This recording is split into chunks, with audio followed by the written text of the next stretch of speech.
Do you want to learn a trick to remember the difference between affect and effect? Here's how to remember. First, let's talk about the meaning, and then at the end of the video, I will give you a good memorization technique for these words. So, affect is usually used as a verb. You can think about this as an action. For example, the weather affected my mood. It was rainy all day, and it made me feel depressed and sad. Effect is usually a noun. So, here's an example sentence. The coach's speech had a big effect on the team. After the speech, they went on to win the game. You can think of this word as a result, something that happened at the end.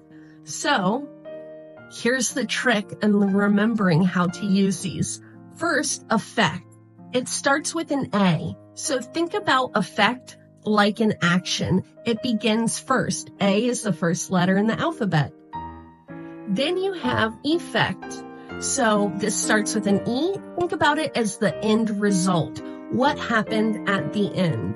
So first, affect starts with an A. It's an action. Second, what happened after the action.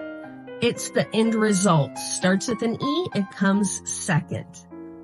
This is a common error or question for English students and native speakers alike. So let us know in the comments if this video helped you, and make sure to like and subscribe to get more English tips.